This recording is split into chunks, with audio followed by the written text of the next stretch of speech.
Okay, so have you ever been there? You're facing a really big decision. Maybe it's a new strategy at work or some complex personal project, or, you're just trying to wrap your head around a whole mess of information. And there's always that feeling, right? That uncertainty, that little voice asking, what if?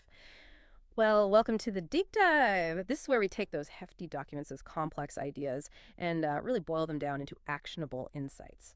Our whole mission is to give you that shortcut, basically, to getting genuinely well informed, maybe find some surprising facts, and hopefully have a bit of fun along the way. Today, we are jumping into something super relevant, a skill that applies everywhere: risk management. And specifically, we're unpacking the ISO 31000.20 Nucleo guidelines. So for this deep dive, your goal as our listener is to get a handle on this universal framework for dealing with uncertainty. Think of it as a shortcut. We're going to explore what risk really means, how you can approach it systematically, and honestly, why understanding these guidelines could be a total game changer for anyone navigating complexity anywhere. Now, our source today is the TS ISO 31000.2020 document. That's the Turkish version of the globally recognized ISO 31000.2019 standard. And this is really important. These are guidelines. They're not a strict certification standard. Exactly. That makes them super adaptable, broadly applicable to, well, pretty much anything. Right. So what is this ISO 31000 thing really about? And maybe more importantly, why should you care? Well, what's really fascinating, I think, is how these guidelines are built for basically anyone involved in creating value, protecting value, making decisions, improving performance. Essentially, if you're setting objectives, doesn't matter if it's for a huge company, a tiny startup, a project team, or even just a personal goal like saving money, and you're facing any kind of uncertainty in hitting those objectives, well, these guidelines are for you. They offer this systematic way of thinking that you can tailor. Any size organization, any sector, any stage of its life. It's about being proactive, being informed, not just, firefighting when things go wrong. That makes a lot of sense. So it's not just the big guys in suits worrying about quarterly Not reports. at all. It's just as relevant for like a two-person startup or a project manager trying to hit a deadline or even someone planning their career path. It's about setting yourself up for success when you don't know exactly what's coming. Precisely. Facing the unknown, but with a plan. Okay, so to really get this, we need to nail down the basics, the foundational concepts. I think a lot of us, myself included sometimes, have a pretty narrow view of risk. What is risk, according to this standard? Yeah, and this is where it really opens things up. At its core, the definition is surprisingly simple. Risk is uncertainty's effect on objectives. Okay, uncertainty's effect on objectives. Sounds straightforward. It does, but let's unpack that word effect, because the standard is really clear. This effect can be positive or negative. Ah, okay, so not just bad stuff. Exactly. It explicitly covers both opportunities and threats. And that's a huge shift from how many people traditionally think about risk, right? Which is usually just, avoiding bad outcomes. Right, you just think danger or loss. Yeah. But think about it, an unexpected shift in the market. Sure, could be a threat to your current business model. Absolutely. But if you're prepared, if you can leverage that uncertainty, it could also be an incredible opportunity for innovation, for growth, whatever. That's a really crucial distinction. So, okay, if I'm working on launching a new app, let's say, my objective is to launch it by Q3. Right. A risk isn't just that the app might crash on launch day or that a competitor beats me to it, Those are risks, yeah. Negative ones. but it could also be that some unexpected new tech pops up that I could integrate, making my app way better than planned, giving me a huge advantage. That's a positive effect of uncertainty. Exactly. You're seeing the full spectrum, the possibilities that uncertainty throws up, good and bad. And what about objectives? How broad is that term here? Oh, incredibly broad. They can be across different aspects: financial, reputational, safety, environmental, different categories, different levels in an organization. It could be your personal objective, like you said, saving for a house, or a career objective, getting that promotion, or a massive organizational objective, like increasing market share by 10%. The guidelines are designed to flex and apply across all those scales. That's what makes them so universal, really. That really reframes risk, doesn't it? Makes it feel less like this, looming dark cloud and more like a landscape of possibilities you need to navigate. That's a great way to put it. A landscape to navigate. Okay, so the standard breaks risk down even further, helps us understand the components. Let's talk about those associated terms, starting with risk sources. Right. So the document clarifies that risk is usually understood by looking at its sources, potential events, the consequences of those events, and the likelihood they'll happen. So a risk source is simply The element could be on its own, could be combined with others that has the potential to give rise to risk. Okay, so what's an example? Well, like a new disruptive technology, think AI impacting traditional industries. That's a source. Or a sudden change in what consumers want. Or even just, human error in a really complex process. Yeah. That could be a source too. It's the origin of the uncertainty, the thing that sparks the potential for an effect on your objectives. Got it, the starting point. And from those sources, you get events. What counts as an event here? An event is a specific occurrence, or maybe a change in a set of circumstances. Could be something concrete, like a system failure, or new government regulation gets passed that affects how you operate, or a competitor launches that killer product. But what's really interesting is the note they add. An event isn't just something that happens. It can also be something that was expected to happen but didn't. Oh, okay, like a non-occurrence. Exactly. Or something that was not expected to happen but did. That nuance means you're looking beyond just the anticipated things. You're also considering potential non-occurrences that could mess with your objectives. So if I'm banking on a key supplier delivering parts by Tuesday, and Tuesday comes and goes, no parts, that's an event. That's absolutely an event. It creates risk for your production schedule, your customer commitments, everything downstream. The absence was the event. Right, that's a different way to think about it. The absence of something being as impactful as its presence. Yeah. Okay, and then we have the consequences. What are we looking at there? Consequences are just the outcomes, Yeah. the results of an event that affect your objectives. Yeah. And again, they can be direct or indirect, Yeah. positive or negative. Right. Like a system failure could lead to direct financial loss, sure, but it might also cause indirect damage to your reputation, or maybe even trigger a legal penalty down the line. And they can be expressed qualitatively, like damage to reputation, or quantitatively, like a specific financial loss or gain, actually. What's really critical to grasp here is that consequences can escalate. They can become cumulative. A single, maybe seemingly small event could trigger this cascade of worse and worse outcomes. Snowball effect. Exactly. Imagine a tiny software bug that maybe gets ignored. It could escalate into a massive data breach, leading to financial penalties, loss of customer trust, long-term reputational damage. It all piles up. Makes total sense. One thing leads to another. Okay, now let's talk likelihood, this term. It always seems to get mixed up with probability. What's the difference according to the standard, and why does it matter? Yeah, this is a really important nuance they draw out. Probability often gets treated as a strict mathematical thing, a precise percentage chance. Right, like a 30% chance of rain. Exactly. But likelihood in this standard is a much broader concept. It's defined as the chance of something happening, whether that chance is defined, measured, determined objectively or subjectively, qualitatively or quantitatively, or just described using general terms. So you could talk about a high likelihood of a key employee leaving, even if you can't put a precise number on it. It's based on your judgment, your observations. Ah, okay, so it allows for that gut feeling or expert opinion, not just hard numbers. Precisely. And that's crucial for actually using this stuff in the real world. Because let's face it, you can't always quantify everything perfectly, especially with complex situations or where you just don't have enough data. Likelihood lets you incorporate qualitative assessments, expert judgment, which is often all you have to go on. So it acknowledges that sometimes you can't get a perfect number, but you still have a good sense of how likely something is? It's about estimating the chances, even if it's not, a peer-reviewed statistical calculation. You've got it. It makes the whole process more practical. Okay. And the last term here is control. What are we controlling? Controls are basically any measures that maintain or modify the current state of a risk. Think of them as actions you take to influence the risk. So, like technical stuff. Firewalls. That's one type, yeah. But it's much broader. Controls can be processes, policies, specific devices, practices, organizational structures. Even cultural norms can act as controls. For example, a written policy on data security is a control. A physical lock on a door is a control. Employee training programs are controls. Regular safety checks are controls. It's also important to note, as the standard points out, controls don't always work perfectly or as intended. They might not always produce the effect you want, which is why monitoring them is so important later on. Okay, so let's try to tie that together. If we take our earlier example, maybe a risk source is an unexpected new AI library getting released. Okay. That could lead to an event like a competitor quickly launching a superior feature using that library, Right. resulting in, say, lost market share. That's a negative consequence, which has a certain likelihood if we don't act. Yep.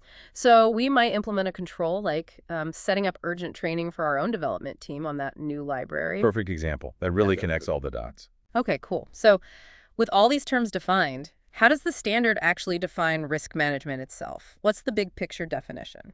It defines risk management as coordinated activities to direct and control an organization with regard to risk. Coordinated activities. That sounds key. It is. The emphasis is on coordinated. It's not just one person's job or a one-off task you tick off a list. It's an ongoing, integrated, systematic effort. It involves different parts of the organization working together in a structured way. It's about a continuous cycle of understanding uncertainty, responding to it, and learning from it. Got it. So it's definitely a team sport, not a solo mission. And who are the players on that team? The standard uses the term stakeholders. Who fits into that category? It sounds quite broad. It is deliberately broad. A stakeholder is defined as any person or organization that can be affected by or perceive themselves to be affected by a decision or activity. Wow. Okay. Perceive themselves to be affected. That's really inclusive. It is. And it's incredibly important because it forces you to think beyond the obvious. It ensures you're considering the wider implications. You're not just thinking about, say, the direct financial impact on shareholders. You're thinking about employees, customers, suppliers, regulators, the local community, maybe environmental groups, anyone with a stake in the outcome. So for you listening right now, if you're prepping for that big meeting or trying to make sense of a complex project or even just navigating some personal uncertainty, thinking about stakeholders means going beyond just the immediate players. If you're launching that app we talked about, it's not just your engineers and your potential users. Right. It's your investors, definitely. Yeah. Maybe future employees you hope to attract, possibly even your competitors, how will they react? Regulatory bodies, privacy advocates. The lat can get long. Thinking about all those perspectives, it must make your decisions much more robust. Absolutely. When we connect this to the bigger picture, it means thinking beyond those immediate impacts and considering everyone who has a stake. That's critical for solid decision-making. If you fail to consider a key stakeholder's perspective, you might walk right into an unforeseen risk or completely miss a valuable opportunity. Their knowledge, their views, their perceptions, they are invaluable inputs into your risk management process. It helps prevent those dangerous blind spots. That's actually a fantastic transition because it leads us right into the guiding principles. If those are the core concepts, what are the principles that actually make risk management work effectively, according to ISO 31000? What's the underlying philosophy here? Well, the overarching purpose, as the guidelines state it, is all about creating and protecting value. Simple as that, really. Like creating and protecting. Both sides again. Both sides. And beyond that core purpose, it aims to enhance performance, foster innovation, because managing uncertainty well can give you the confidence to try new things and ultimately support the achievement of your objectives. These aren't just, buzzwords. They're the tangible benefits you get from doing risk management well. It leads to better decisions, made more efficiently, and with greater confidence in the outcomes. And the standard lays out 8 specific principles for achieving this. Let's maybe walk through them, because this really feels like the DNA of effective risk management. The first one is integrated. Yes, the principle basically says risk management is an integral part of all organizational activities. Meaning it's not some separate silo or an add-on function you only think about when there's a crisis brewing. It should be woven into the fabric of everything the organization does, every decision, every process, every level, from high-level strategic planning right down to day-to-day operations. Think of it like a continuous thread running through product design, budgeting, hiring, everything. Okay, not just a department, but a way of thinking. Then we have structured and comprehensive. Right. A structured and comprehensive approach contributes to consistent and comparable results. This highlights the benefit of having a system, a method. It helps ensure that risks are identified, analyzed, treated consistently across different parts of the organization or different projects. That makes the results comparable and the decisions based on them more reliable. It brings a sense of order to what can often feel like chaos, and makes sure you consider all the relevant angles, not just the obvious ones screaming the loudest. Makes sense. Consistency is key. Next up, customized, tailored. This one's crucial. The risk management framework and process are customized to the organization's internal and external context. It flat out acknowledges there is no single right way to do this, no one-size-fits-all template. So what works for Google might not work for the local bakery. Exactly. Or even for your personal financial plan versus managing a community project. The framework, the process, it has to be proportional. It has to be adapted to your specific objectives, your size, your operating environment, both inside and out. It's about making the guidelines fit your reality, not trying to cram your reality into a generic box. Very practical. The fourth principle is inclusive. Appropriate and timely involvement of stakeholders enables their knowledge, views, and perceptions to be considered. We touched on this with the definition of stakeholders. This principle hammers home why that broad definition matters. Diverse perspectives simply lead to better decisions and heightened awareness. When you actually involve the people who are affected, or those who have unique insights, maybe frontline staff seeing things managers don't hand, you uncover risks and opportunities you would have otherwise completely missed. Plus, it builds ownership. People are more likely to support and implement responses if they've been part of the process. Yeah, you get buy-in. Makes perfect sense. The more eyes on the problem, especially diverse eyes, the clearer the picture. Okay, principle number 5, dynamic. New risks can emerge. Existing risks can change or disappear as internal and external contexts change. This basically says risk management isn't a set-it-and-forget-it activity. It demands constant vigilance. Because the world keeps changing. Precisely. The world is dynamic, so your risk management has to be too. A new technology emerges, the political landscape shifts, consumer tastes change. Any of these can rapidly alter your risk profile. An effective system anticipates these changes, detects them early, and addresses them promptly. It's about being agile, being proactive, not just reacting after the fact. Right. Staying alert.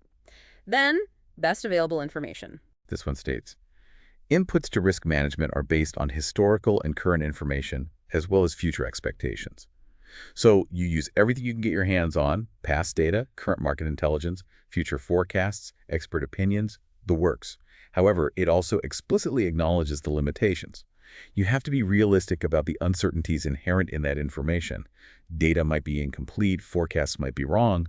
So you need to be transparent about those gaps in knowledge, make sure decisions are made with a clear understanding of what's known, what's assumed, and what's truly uncertain. Okay, be realistic about what you know and don't know. Now, number 7.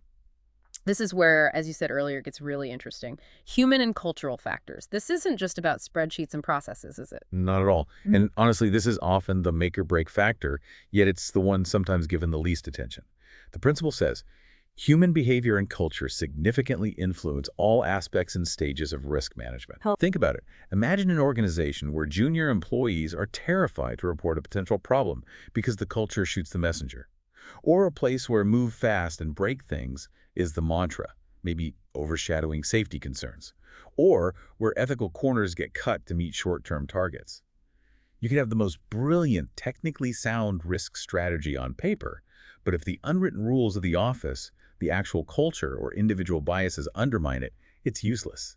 Culture affects how risks are even seen, how they're perceived, how seriously they're taken, how controls are implemented or ignored. It touches everything, from the person on the shop floor noticing a hazard to the board deciding whether to invest in long-term mitigation. Without addressing these human and cultural elements, your risk management system is built on shaky ground. That's incredibly powerful. It's like the software needs the right operating system in the culture to actually run properly. That's a perfect analogy. And finally, the 8th principle, continual improvement. Risk management is continually improved through learning and experience. This just emphasizes that it's an iterative process. You don't just do it once and declare victory. Every time you go through the cycle, identify, analyze, treat, monitor occurrence, you should learn something. What worked, what didn't, what surprised us. That learning needs to feed back into refining your framework, your processes, your overall approach. It's about getting smarter over time, adapting as you gain experience and as the world around you inevitably changes. These principles really paint a picture of something robust, adaptable, and very human. Okay, so if those are the principles, how do we actually build the structure to support all this? That takes us to the risk management framework. What's the main goal of the framework? The main purpose of the framework is to assist the organization in integrating risk management into all its significant activities and functions.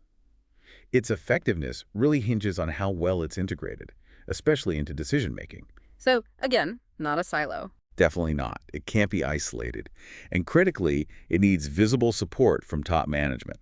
It needs a clear structure to embed it throughout the whole organization. The framework itself generally follows a continuous cycle, much like the Deming cycle, actually. Design, implementation, evaluation, and improvement, which mirrors those principles we just talked about, especially continual improvement. And that cycle kicks off with leadership and commitment, which the standard calls paramount. Why so vital, and what does it actually look like in practice? It's paramount because Honestly, without it, the rest is unlikely to stick.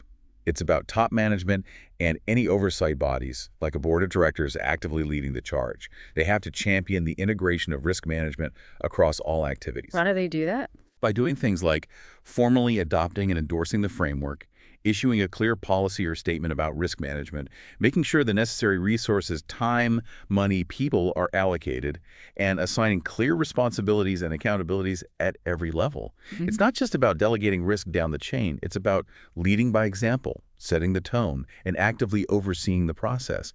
If the leaders don't visibly prioritize it and live it, why should anyone else take it seriously? Right. So it's not enough to just say, hey, team, go manage risks. It's about showing up, providing the tools, setting expectations, and holding people accountable. Yes, exactly.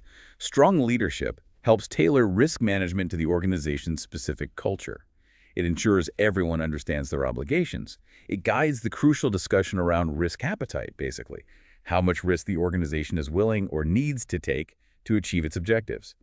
And it supports the ongoing monitoring and review.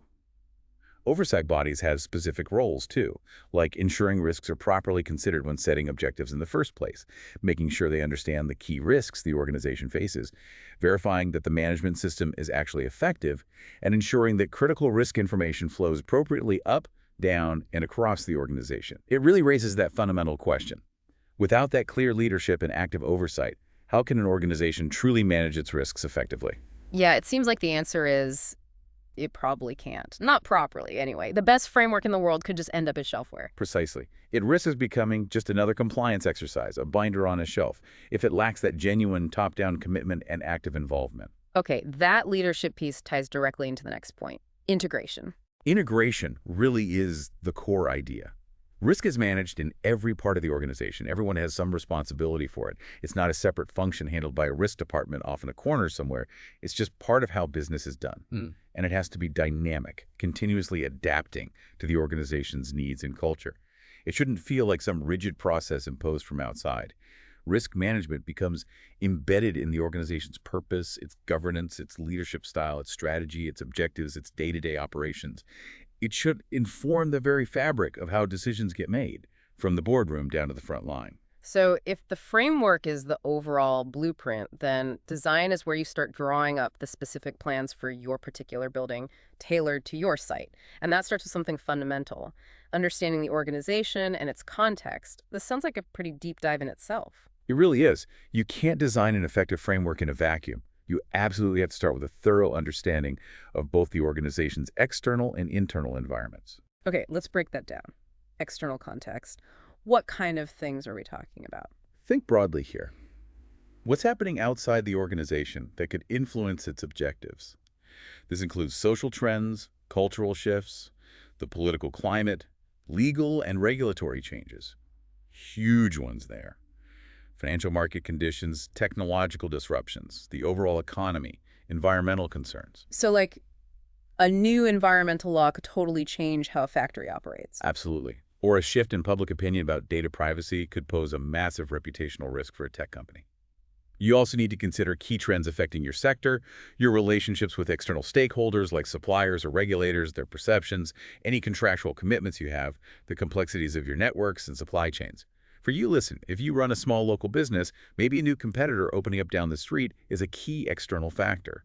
Or if you're planning that dream vacation, changes in visa rules or currency exchange rates are external context. These are things generally outside your direct control, but they can profoundly impact your ability to achieve your goals. Right, the forces acting on you from the outside. What about the internal context? What's inside the building? Then you turn inward. What are the relevant factors within the organization itself? This starts with the fundamentals. Its vision, mission, core values. Then its governance structure, roles, responsibilities, overall strategy. And critically, as we discussed, its culture. How do things really get done around here? It also covers the organization's capabilities. What resources does it actually have? Think capital, time, people, skills, intellectual property, existing processes, information systems, technology. For example, a company with a very rigid, hierarchical culture might struggle with rapid risk communication compared to a flatter, more agile setup. Internal stakeholder relationships, how different departments interact or depend on each other, all that plays a huge role. Understanding these internal dynamics is just as vital as understanding the external world because they determine your capacity to actually respond to the risks and opportunities you identify. Okay, that makes sense. You need to know the terrain, both outside and inside. Once you have that contextual understanding, the next step in design is communicating commitment. What does that look like? This is about making that leadership commitment we talked about visible and explicit. It's typically done through things like formal risk management policy, maybe public statements or other clear communications that articulate why the organization is managing risk, its commitment to embedding it in everything, especially decision-making, and outlining who's responsible for what resources are available, and maybe even how conflicting objectives will be handled. This message needs to be shared clearly, both inside the organization and, where relevant, with key external stakeholders. It's about signaling loud and clear, we take this seriously. And right alongside that communication comes assigning roles, getting specific about who does what. Exactly. Top management has to ensure that the necessary authorities, responsibilities, and accountabilities for risk management are clearly defined and assigned at all appropriate levels. It reinforces that risk management is everyone's job to some extent, not just a specialist function. It clearly identifies who the risk owners are, the individuals or teams accountable for managing specific risks and reporting on their status. This avoids that classic problem where everyone assumes someone else is handling a risk and it falls through the cracks. Make sure everyone knows who's fielding that ball, so to speak. Yeah. Then naturally you need to allocate resources. Yep. Effective risk management doesn't happen for free. It requires appropriate resources. And we're not just talking budget here. It includes having people with the right skills, experience, and competence. It means having the right processes, methods, and tools for doing the analysis and management.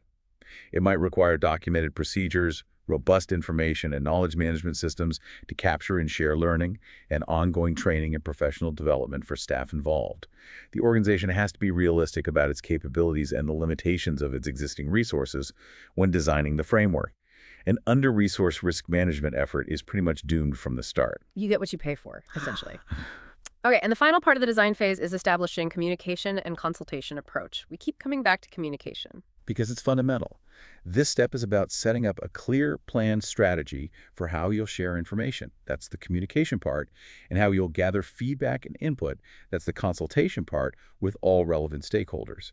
This is crucial to support the framework itself and ensure the risk management process runs smoothly. Communication aims to build awareness and understanding of risk and the whole process. Consultation is more interactive. It involves participants providing feedback, contributing their expertise, helping to shape decisions or activities.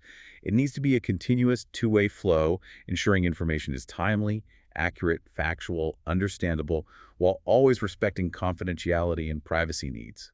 It's about fostering collaboration and making sure everyone's on the same page. Okay, so once that framework is designed, context understood, commitment clear, roles assigned, resources allocated, communication planned, it's time for implementation. How does that actually happen? Implementation is where the rubber meets the road. It involves developing a specific plan for rolling out the framework. This means defining exactly where, when, how, and by whom various decisions related to risk will be made across the organization. You might need to modify existing decision-making processes to make sure risk is properly considered. It's really about ensuring that the arrangements you design for managing risk are clearly understood by everyone involved and are actually put into practice.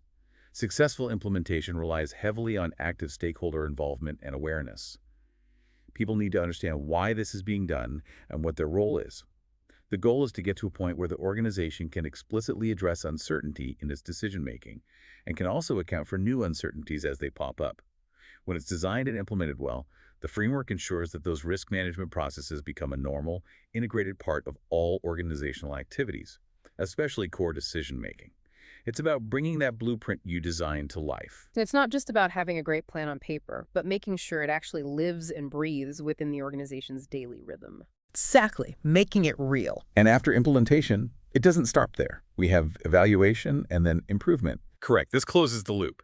Evaluation means periodically stepping back and measuring how the framework is actually performing against its original purpose, against the implementation plans, against any indicators you set up, and against the expected behaviors. Is it doing what it was supposed to do? Is it still suitable for achieving our objectives? Following that evaluation comes adaptation.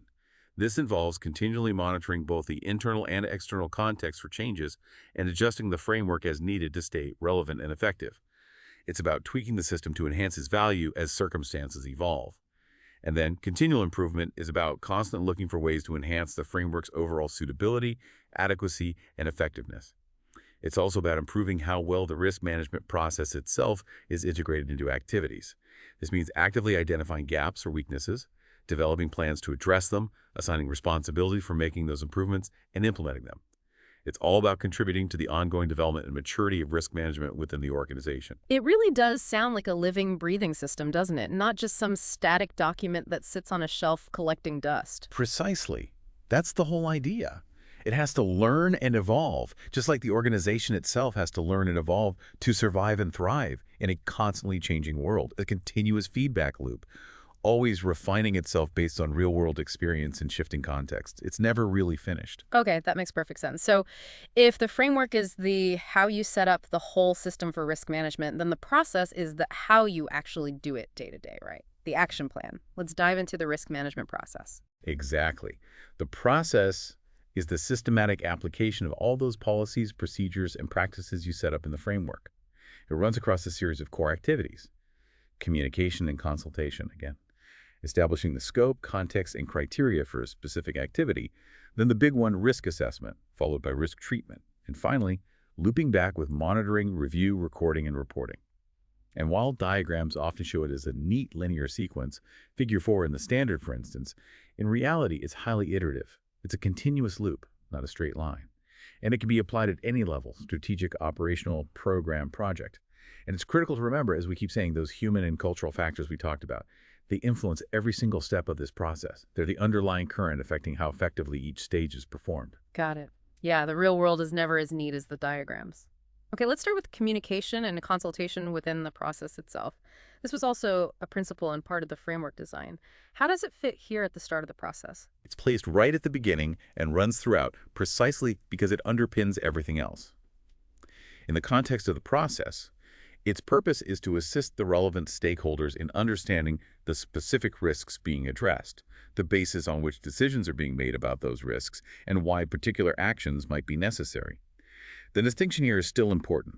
Communication is more about creating awareness and understanding of the risks and the management approach. Consultation is more interactive. It's about gathering feedback, input, and information from stakeholders to actually support the decision-making within the process steps, like setting criteria or evaluating options. These two need to be tightly coordinated throughout the process to ensure information flows effectively factual, timely, accurate, understandable, while always respecting confidentiality and privacy. So it's not just broadcasting information out, it's an ongoing dialogue, sharing what you know, listening to what others know. Why is this continuous loop so crucial when you're actually doing risk management? Oh, it's crucial for so many reasons. Firstly, it brings together different areas of expertise needed for each step. No one person knows everything. Secondly, it ensures diverse viewpoints are considered when you're doing things like defining risk criteria or evaluating how significant a risk is. That prevents groupthink or missing key angles.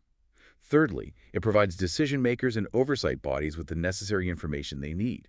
And perhaps most importantly, it builds that sense of engagement and ownership among the people who are either affected by the risk or responsible for managing it. Without that effective two-way street of communication and consultation, even the most technically brilliant risk analysis might just get ignored, misunderstood, or resisted, leading to ineffective actions or even making things worse. That leads perfectly into the next step: scope, context, and criteria.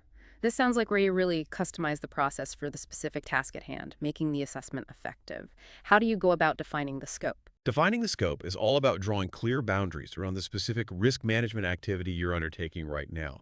Remember, the process can be applied at many levels: a huge corporate strategy, an operational procedure, a specific project, even a single key decision. So you need to clarify the relevant objectives for this particular activity and make sure they align with the organization's broader goals. When you're planning the approach, you need to consider things like: what are the specific objectives we're trying to achieve with this risk assessment? What are the desired outcomes? What are the time and location boundaries? What's definitely included and what's explicitly excluded? What tools or techniques will we use? What resources do we need? Who's responsible for what? And how does this activity connect with other ongoing projects or processes? Getting the scope right ensures you're focused and efficient, preventing your efforts from becoming either too vague and unwieldy or too narrowly focused and missing important connections. Okay, be clear on what you're looking at and why. And the external and internal context piece here, is this basically revisiting the framework context analysis, but drilling down to this specific activity? Exactly right. It reiterates the absolute importance of understanding the environment both outside and inside the organization in which this specific risk management activity is happening. Your risk management doesn't occur in isolation. It's always embedded within the context of the organization's broader objectives and activities.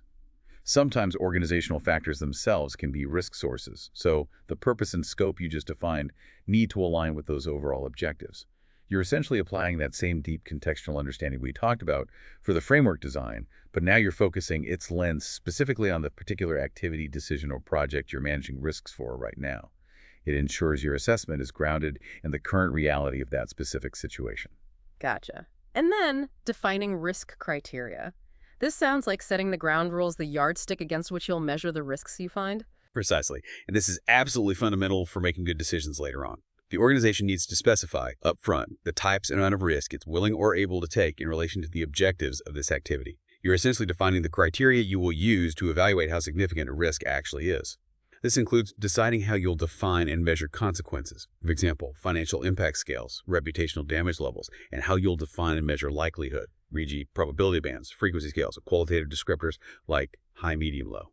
When setting these criteria, you need to consider things like what kind of uncertainties could affect our outcomes here? How important are time factors? How can we ensure consistency in our measurements? How will we combine likelihood and consequence to determine an overall level of risk? How will we handle situations where multiple risks combine or interact? And what's our actual capacity to manage the risks we identify? Now, this raises an important question. Why bother defining these criteria right at the beginning, especially since the standard keeps saying context and criteria are dynamic and might need review? Yeah, why set them now if they might change? Because they provide the essential guideposts for the entire rest of the process for this assessment cycle. They give you a consistent basis for comparing and evaluating the risks you identify later on. Even if you need to revisit and adjust them later as your understanding evolves or the context shifts, having them defined up front provides that crucial benchmark for making informed judgments during the assessment. Without them, evaluation becomes purely subjective and inconsistent. That makes perfect sense. You need that initial benchmark, that target to aim for, even if you realize later the target needs adjusting. Okay, now we get to the real engine room. Risk assessment. This is the core process of truly understanding the risks you face. Absolutely. Risk assessment is the overall umbrella term for the process that includes risk identification, risk analysis, and risk evaluation. It needs to be done systematically, continuously as needed, and collaboratively, always drawing on the knowledge and perspectives of relevant stakeholders. It relies on using the best available information you have, supplemented by deeper investigation or expert judgment where necessary. It's really about methodically uncovering, dissecting, and making sense of the uncertainties that could affect your objectives for this specific scope. Okay, so let's break that down. First step within assessment. Risk identification. What are we trying to achieve here? What are we looking for? The goal here is to find, recognize, and describe all the risks that could potentially help or hinder the achievement of the objectives you defined in the scope. Remember, it's not just about spotting the negatives. You're looking for potential opportunities arising from uncertainty too. Having relevant, appropriate, and up-to-date information is obviously vital here. You need to cast a wide net and consider a whole range of factors. What are the potential sources of risk, both tangible, like equipment failure, and intangible, like loss of morale? What are the specific causes and potential events that could occur? What are the threats and opportunities? What are our existing weaknesses or strength capabilities that might influence these risks? Are there changes happening in the external or internal context that could create new risks or change old ones? Are there any leading indicators suggesting new risks might be emerging? What assets, physical, financial, reputational, could be affected?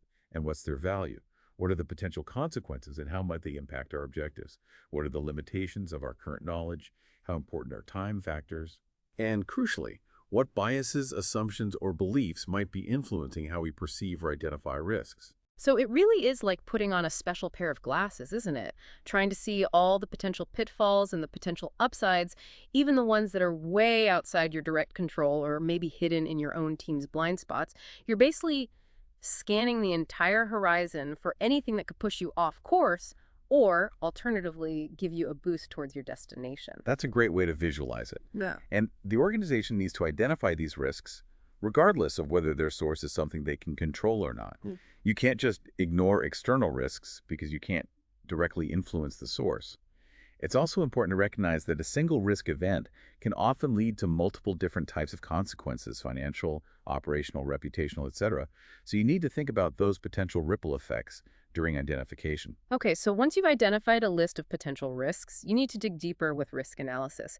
What happens in this stage? Risk analysis is where you try to understand the nature and characteristics of each identified risk, including, importantly, its level, how significant it might be. This involves a much more detailed look at the uncertainties involved, the specific risk sources, the potential consequences, how bad or good could they be, the likelihood of those consequences occurring, different possible scenarios that might unfold, and, very importantly, how effective any existing controls are at managing this risk already. Remember, a single event can have multiple causes and multiple consequences, potentially affecting several different objectives at once. The depth and complexity of your analysis will vary. It depends on the purpose. Is this a quick assessment or a deep dive?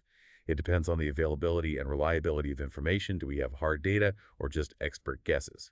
And it depends on the resources you have available: time, money, expertise. The techniques you use can range from purely qualitative, using descriptive scales, to quantitative, using numerical data and models, or often a practical mix of both. When you're analyzing, you're considering factors like, how likely is this event? And how severe would the consequences be? How complex is this risk? Is it interconnected with other risks? Are there time-related factors? Does the risk change over time? How effective are the controls we already have in place? And how confident are we in the data and assumptions we're using for this analysis? We need to be aware of sensitivity. How much would our conclusion change if our assumptions were slightly wrong? I can definitely imagine that this analysis stage is where all those human factors, biases, perceptions, maybe even office politics can really come into play and influence the outcome. What does the standard say about managing that? You've hit on a critical point. What's fascinating and what the standard explicitly calls out is how profoundly analysis can be influenced by opinions, biases, individual or group risk perceptions, and judgments. Recognizing these influences is absolutely vital for ensuring your analysis is robust and credible. The quality of the information you start with, the assumptions you inevitably have to make, any data you deliberately exclude, the limitations of the analytical techniques themselves, they all shape the result. These influences must be considered, ideally documented, and definitely communicated transparently to the decision makers who will rely on the analysis. So you need to be honest about the squishy parts. Exactly. For instance, a team that just experienced a major project failure might unconsciously overestimate the likelihood of similar events happening again. Conversely, an overly optimistic leader might systematically underestimate potential downsides. It's also often really challenging to put meaningful numbers on highly uncertain events, especially those black swan type events with potentially catastrophic consequences but very low, hard to pin down probabilities. In those cases, trying to force a single quantitative number might be misleading. Often, combining different techniques, maybe using some quantitative modeling where possible, but supplementing it heavily with qualitative expert judgment and scenario planning gives a much richer and more useful insight for decision makers. The key output of this whole analysis phase is the refined understanding of the risk that feeds directly into the next step: risk evaluation and then deciding on treatment. Okay, and that takes us neatly to risk evaluation. This sounds like where you actually compare the analysis results to your preset rules and make a call on what to do next. That's precisely it. Risk evaluation is all about supporting decisions. You take the results from your risk analysis, your understanding of the likelihood and consequences, the level of risk, and you compare that against the risk criteria you established earlier in the process, back in step 6.3.4. Remember those benchmarks we said were so important? This is where you use them. This comparison helps you determine whether the risk level is acceptable or tolerable, or if additional action is needed. The potential outcomes of evaluation could be quite varied. You might decide, okay, this risk is low enough or the existing controls are sufficient, so no additional action is needed right now. Or you might conclude, this risk is significant, we need to actively consider different treatment options. Or maybe, we don't understand this risk well enough yet, we need to go back and do more analysis. In some cases, you might decide to just focus on maintaining the existing controls vigilantly. Or, in extreme cases, if a risk related to a particular objective is just too high compared to your appetite, you might even need to revisit and potentially modify the original objective itself. It's also crucial during evaluation to consider the broader context again. Think about the real, and the perceived consequences on all your stakeholders, both internal and external. Sometimes the perception of a risk can be as damaging as the reality. The final outcome of this evaluation step, the decision made, must be properly recorded, communicated to relevant parties, and validated at appropriate levels within the organization. This ensures transparency and accountability for the decisions taken. Okay, so you've identified the risks, analyzed them, evaluated them against your criteria. Now it's time for risk treatment. This sounds like the action phase, where you actually do something about the risks you've decided need attention. What's the general idea here? Risk treatment is exactly that opening. It's about selecting and implementing options to actively modify the risks you've deemed unacceptable or requiring action during evaluation. It's not a one-off decision either. It's often a continuous, iterative process. It typically involves systematically identifying potential treatment options, selecting the best ones, planning how to implement them, actually implementing them, then evaluating how effective the treatment was, deciding if the residual risk, the risk that remains after treatment, is now acceptable, and if not, potentially undertaking further treatment. It's the stage where you actively intervene to try and change your risk profile for the better. And what kind of treatment options are typically available? You mentioned earlier it's not just about eliminating risk, is it? No, absolutely not. That's a common misconception. The process of selecting the most appropriate treatment option, or combination of options, involves a careful balancing act. You need to weigh the potential benefits you hope to gain in terms of achieving your objectives against the costs, effort, and potential disadvantages or new risks associated with implementing each option. The standard lists several common categories of treatment options, and importantly, these are not mutually exclusive. You might use several in combination, nor will every option be suitable in every situation. The main options include avoiding the risk. This means deciding not to start or deciding to discontinue the activity that gives rise to the risk. For example, choosing not to launch a new product into a market deemed too volatile or pulling out of a particular line of business. Just walk away. Sometimes, yes. Then there's taking or increasing the risk. This is consciously deciding to pursue an opportunity, even though it involves significant uncertainty because the potential upside justifies it. Think of making a large R&D investment in a groundbreaking but unproven technology. Leaning into the risk for potential gain. Exactly. Then, removing the risk source. If possible, eliminating the thing that's causing the risk in the first place. For instance, replacing a hazardous chemical in a process with a safer alternative. Then you have options to modify the risk itself, changing the likelihood, taking actions to reduce the probability of the negative event occurring, or increase the probability of a positive one. Things like implementing stricter safety protocols, better training, preventative maintenance, and changing the consequences. Taking actions to reduce the severity of the impact if the event does occur, or enhance the positive impact.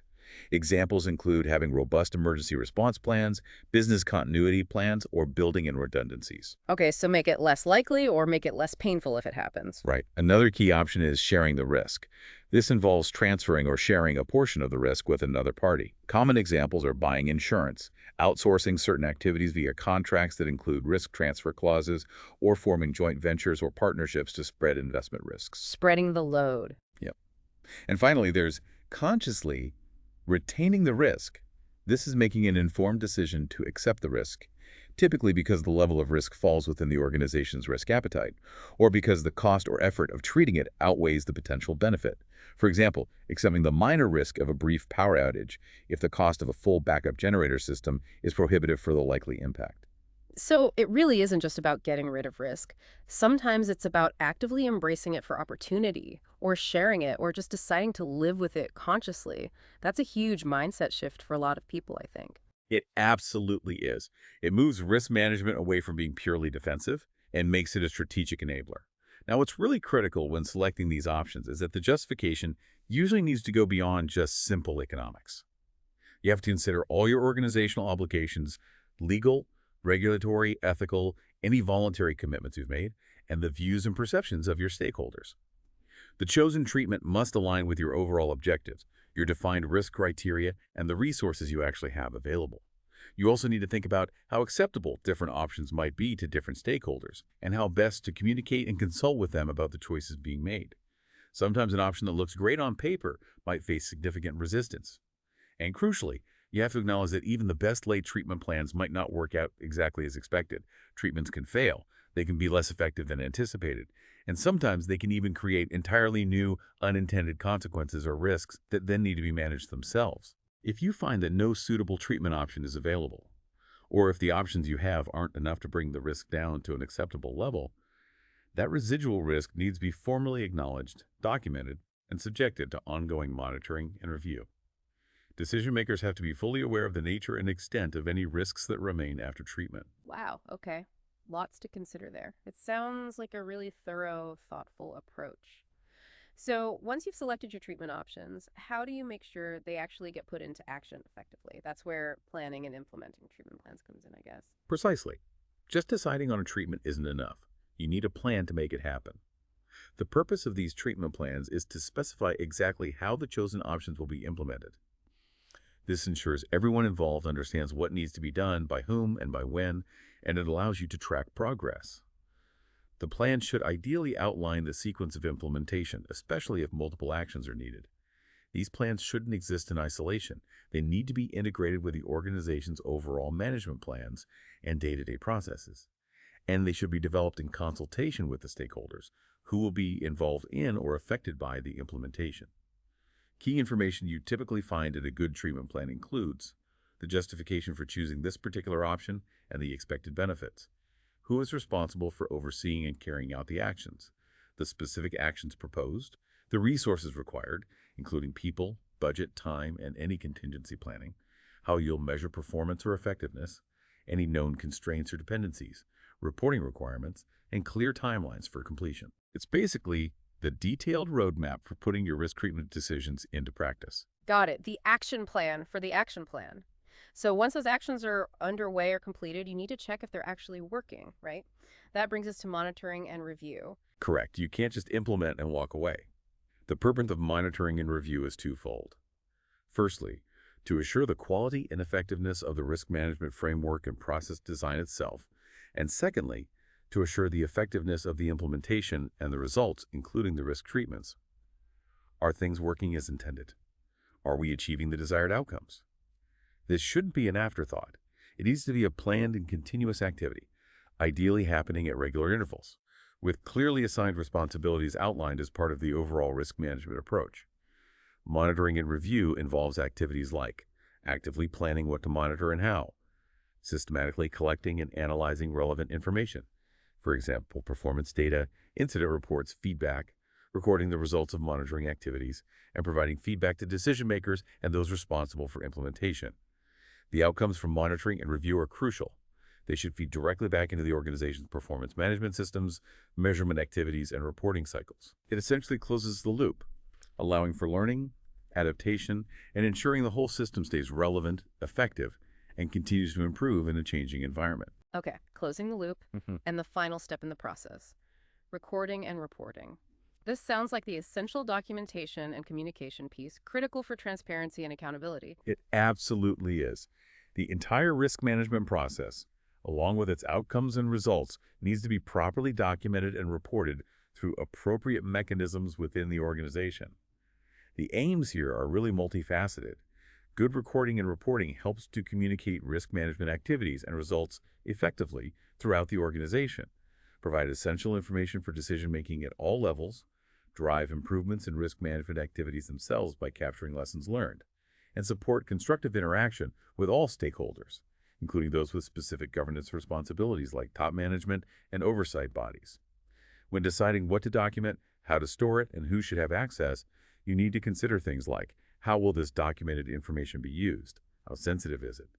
What are the internal policies and external legal or regulatory requirements regarding record keeping?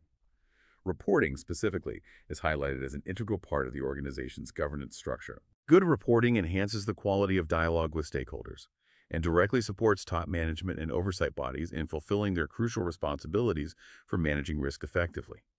Factors to consider when designing your reporting include: who are the different stakeholders, and what are their specific information needs? What's the cost versus the benefit of different reporting frequencies or levels of detail? What's the best method or channel for reporting to different audiences? And ultimately, how significant is the information being reported to the organization's objectives and its key decision-making processes? Clear, concise, timely, and relevant reporting really forms the backbone of informed governance and continuous improvement in risk management. Wow. Okay, we have genuinely covered a ton of ground in this deep dive on ISO 31000. It's been fascinating. We went all the way from understanding that risk isn't just negative, it includes opportunities too, Right, that core definition. to the guiding principles that make risk management actually effective, integrated, tailored, inclusive, dynamic, all of those. Then we looked at the framework, the structure you need to set up, emphasizing that crucial leadership commitment and integration. The found And finally, we walked through the iterative process of actually doing it. Communicating, setting the context, assessing the risks through identification, analysis, and evaluation, then treating the risks and constantly monitoring, reviewing, and reporting. It's crystal clear that this isn't some abstract theoretical concept. It's a really comprehensive yet practical and adaptable guide for navigating uncertainty. Doesn't matter if you're a CEO planning strategy or, just trying to manage a complex personal project or goal. This deep dive really hammers home how approaching risk strategically can genuinely transform uncertainty from something you fear into potentially a powerful tool for actually achieving your goals, whatever they might happen to be. And maybe if we connect this to the really big picture, perhaps consider this. In a world that just keeps getting more complex, changing faster and faster, maybe the real competitive advantage for an organization, or even for you as an individual, doesn't actually lie in trying to avoid all risks. Maybe it lies in the ability to wisely choose which risks are worth taking, which ones to actively pursue for opportunity, and which ones need careful avoidance or mitigation, and doing that consistently through an approach that's always learning and always improving. So the question to leave you with is, what risks are you choosing to take, or maybe choosing not to take, right now in your work or life, and why? That is a powerful thought to mull over. We really encourage you, our listener, to think about how these guidelines, these ideas might apply to your own work, your projects, maybe even some personal decisions you're facing. Thank you so much for diving deep with us today on the deep dive. We'll catch you next time.